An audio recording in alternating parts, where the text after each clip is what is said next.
प्रिय विद्यार्थियों, एमएससी की केमिस्ट्री की क्लास में आपका पुनः स्वागत है जी। पिछले लेक्चर में हमने आपको सिट्रॉल के बारे में बताया था जो है। सिट्रॉल के कुछ पॉइंट्स हमने आपको बता दिए थे, पूरा स्ट्रक्चर्स पिछले वीडियो में नहीं हो पाया था। आज उसी को हम जो है कंप्लीट करेंगे जो है।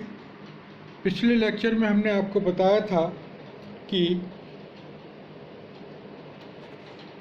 सिट्रॉल का कहाँ पाया जाता है और सिट्रॉल के जनरल इंट्रोडक्शन के बारे में बताया था। इसके बाद हमने सिट्रॉल के स्ट्रक्चर के बारे में हम पढ़ रहे थे जो है, जिसमें हमने कुछ पॉइंट्स पढ़ लिए थे जो है। पहला पॉइंट था हमारा मॉलिक्यूलर फॉर्मूला, दूसरा पॉइंट था हमारा जो है अनसैचुरेशन, यानी सिट्रॉल के अंदर जो अनसैचुरेशन है वो दो डबल बॉन्ड्स के रूप में पाया जाता है। तीसरा पॉइंट था हमारा जो है कि इसमें जो ऑक्सीजन है वो ऑक्सीजन जो है अल्फा बीटा अनसैचुरेटेड एल्डिहाइड के रूप में प्रेजेंट होती है जो है। इसके बाद हमने लिया था आपका जो है कि सिट्रॉल जो है एक एसाइक्लिक कंपाउंड्स होता है, तथा इसके बाद लिया था हमने सिट्रॉल का कार्बन स्केलेटन। ये कार्बन स्केलेटन पैरासाइमीन स्ट्रक्चर होता है, जो कि एक वेल नोन स्ट्रक्चर है। अब हम आज इसके कंप्लीट स्ट्रक्चर्स के बारे में पढ़ेंगे जो है, यानी जो दूसरा डबल बॉन्ड्स है वो कहाँ सिचुएटेड होता है जो है, उसके बारे में पढ़ेंगे। उससे पहले जो हमने एल्डिहाइड ग्रुप बताया था, और वो बताया था आपको अल्फा बीटा अनसैचुरेटेड एल्डिहाइड होता है। इस बात को जो है हम यूवी एब्जॉर्प्शन स्पेक्ट्रम के द्वारा भी कंफर्म कर सकते हैं जो है, क्योंकि इसकी जो लैम्डा मैक्स है वो 238 नैनोमीटर पे आती है, जो कि हमारे अल्फा बीटा अनसैचुरेटेड एल्डिहाइड के लिए होती है। अब हम जो बता रहे थे कि इसमें दूसरा जो डबल बॉन्ड है उसकी पोजीशन के बारे में हम आज पढ़ेंगे। क्योंकि हम क्या करते हैं कि जो कंपाउंड्स होता है उसको हम छोटे छोटे पार्टों में डिवाइड कर लेते हैं और उसको डिग्रेडेशन कहते हैं। उसमें क्या होता है कि हम ऑक्सीडेशन मेथड्स होते हैं बहुत सारे, उन ऑक्सीडेशन मेथड्स की सहायता से यौगिक को जो है उसके मिनिमम या सबसे छोटे वाले पार्ट्स में कन्वर्ट कर लेते हैं, फिर उसको रेट्रोसिंथेसिस द्वारा उसी कंपाउंड्स को जो है हम बनाते हैं। यहाँ पर हम डबल बॉन्ड के दूसरे डबल बॉन्ड की पोजीशन के लिए सिट्रॉल का क्या करते हैं, ऑक्सीडेशन करते हैं with alkaline KMnO4 followed by the chromic acids which yield the acetone, oxalic acid and libulic acid. The formation of these oxidation products can only be explained if the citrol has the following structures.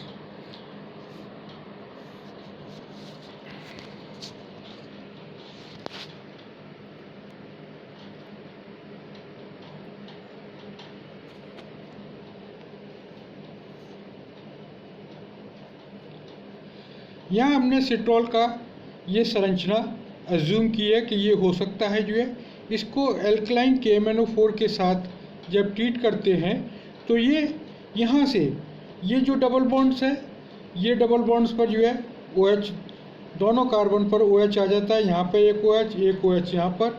इसी तरीके से ये दूसरा जो double bonds है इसमें एक OH यहाँ पर और एक OH जो है यहाँ पर जो है आ जाता है। अब इसके बाद हम देखते हैं कि ये इंटरमीडिएट स्ट्रक्चर्स हमें प्राप्त होता है। यहाँ OH है, यहाँ OH है, ये OH है और यहाँ पर OH है। अब इसको हम क्रोमिक एसिड के साथ फर्दर ऑक्सीडेशंस करते हैं तो क्या होता है कि ये यहाँ से ब्रेक हो जाता है और ये मॉलिक्यूल यहाँ से ब्रेक हो जाता है। जब यहाँ से ब्रेक होता है और इसके ऑक्सीडेशन प्रोडक्ट मिलता है तो हमें कार्बोक्सिलिक एसिड मिलता है जो है। जब यहाँ से ब्रेक होता है तो हमें एसीटोन मिलता है और बाकी का रेस्ट ऑफ द मॉलिक्यूल्स है वो हमारा ये रहता है जिसको हम क्या कहते हैं, लिवोनिक एसिड्स।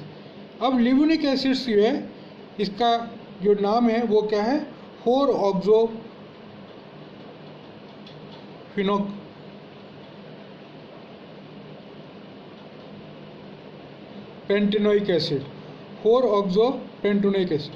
इस स्ट्रक्चर्स को हम फर्दर कंफर्म करने के लिए जो है ये जो प्रोडक्ट मिले थे इनको फर्दर सपोर्टिंग के लिए हम क्या करते हैं कि इसी स्ट्रक्चर्स की पुनः जो है हम इस स्ट्रक्चर्स की पुनः ओजोनोलिसिस कराते हैं। ओजोनोलिसिस में क्या होता है, ओजोन से ट्रीट करते हैं और फिर जिंक की उपस्थिति में इसकी हाइड्रोलिसिस कराते हैं, जिससे क्या होता है कि मॉलिक्यूल यहाँ से ब्रेक होता है और एक यहाँ से ब्रेक होता है। यहाँ से ब्रेक होता है तो जो है हमें लिवोनिक एसिड मिलता है जो है, और एक जो है ग्लाइऑक्सल लिवोनिक एल्डिहाइड मिलता है और एक ग्लाइऑक्सल मिलता है।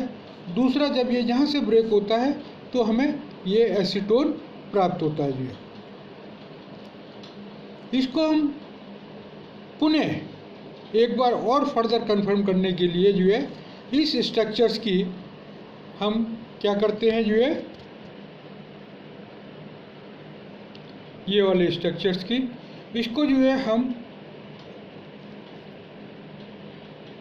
एक्वस पोटेशियम कार्बोनेट, जो कि एक बहुत ही माइल्ड बेस है, के साथ ट्रीट करते हैं।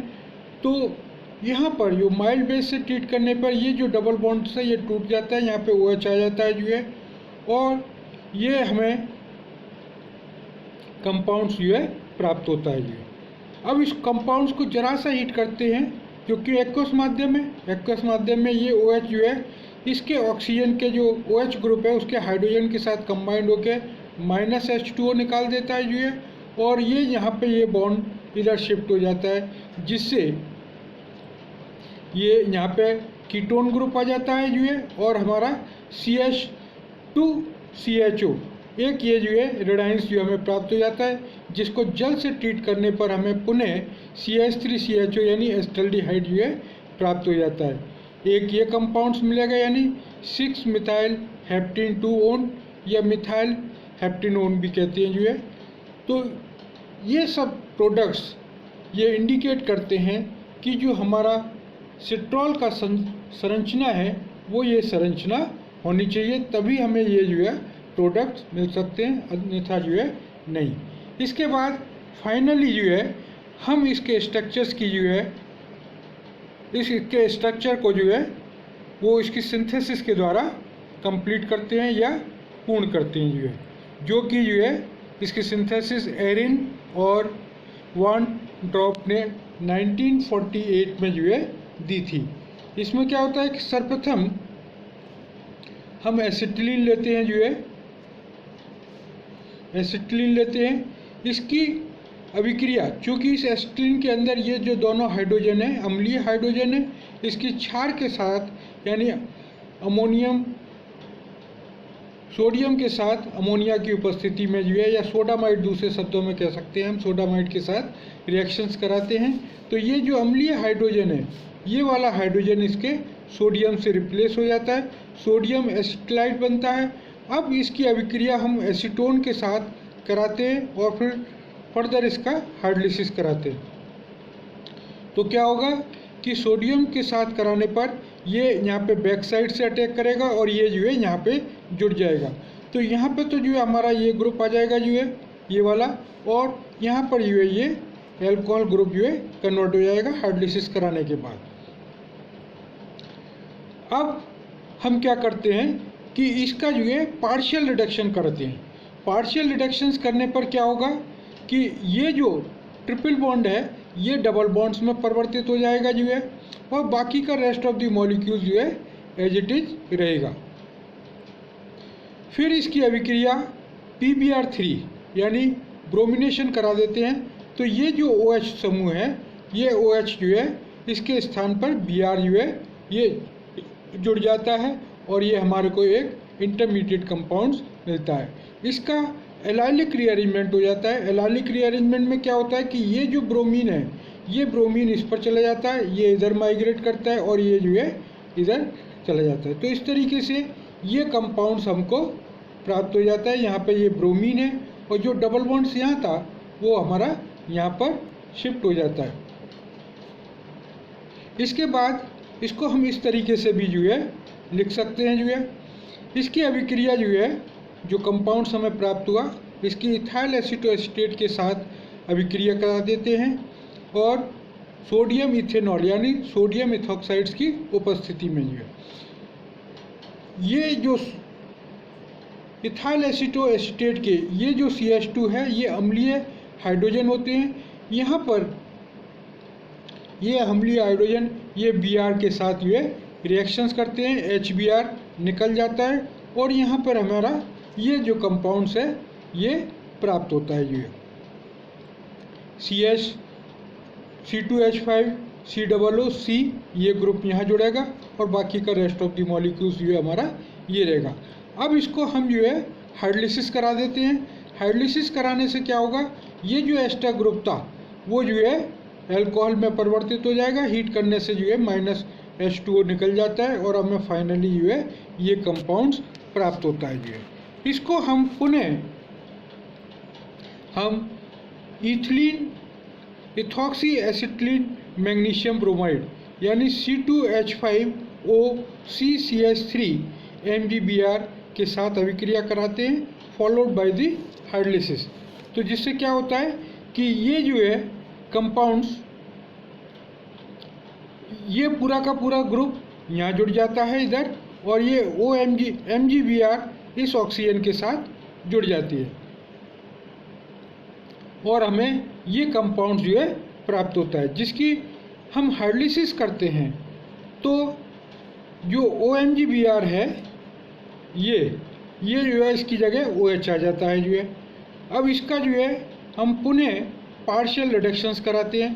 पार्शियल रिडक्शंस कराने पर क्या होगा, ये जो ट्रिपल बॉन्ड्स था ये ट्रिपल बॉन्ड जो है ये डबल बॉन्ड्स में परिवर्तित हो जाएगा जो है और हमें ये कंपाउंड जो है प्राप्त होगा।